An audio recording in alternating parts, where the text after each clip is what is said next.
Today, on this edition of Let's Explore This, we are going to be continuing our tour of Tonopah's most historic buildings. Here, we will be discussing and exploring the Tonopah Liquor Company Building, a building that was listed on the National Register of Historic Places in 1982, the document for which has been used in compiling the information for this episode. So, the Tonopah Liquor Company Building. It is significant, primarily for its architectural value.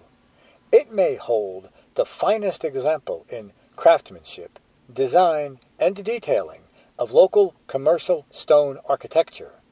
When Tonopah's boom economy could support the construction of substantial commercial buildings, the Tonopah Liquor Company, built in 1906, was one of several impressive stone structures which lined the west side of Main Street.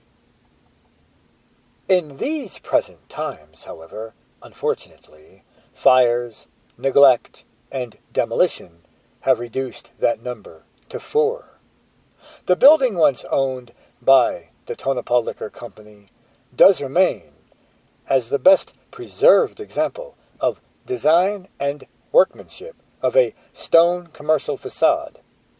Most impressive is its attention to neoclassical revival design elements, including an imposing pediment, a deep cornice, and symmetrical proportions.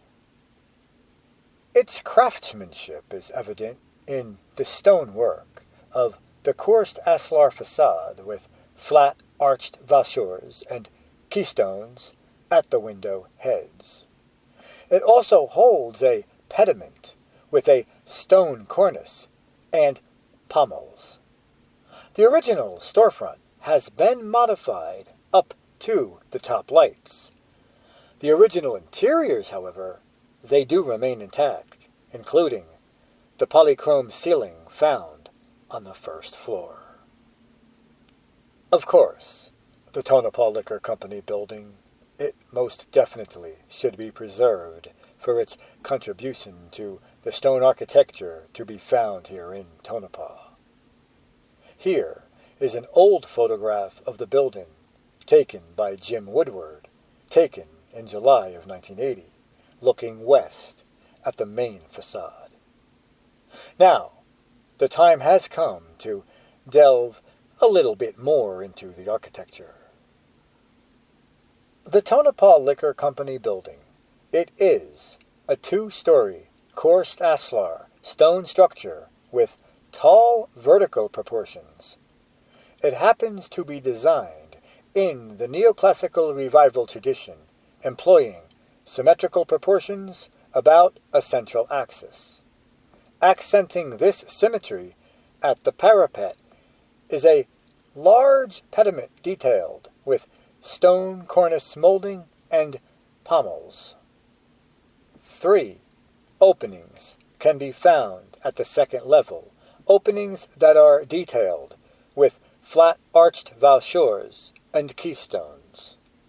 2 openings do contain double hung windows, while the third is an original paneled door with a transom.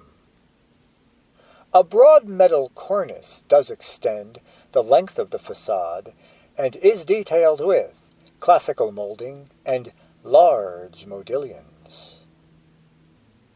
The storefront bays reportedly have been altered, but the transom lights are said to remain intact, although covered over. The interior of the second-level offices and rooms are said to remain unmodified. Furthermore, on the first floor, the painted ceiling is said to still remain intact. Overall, the structure, even in these present days, does appear to be in sound condition. Now, folks, we must move on to explore more of Tonopah.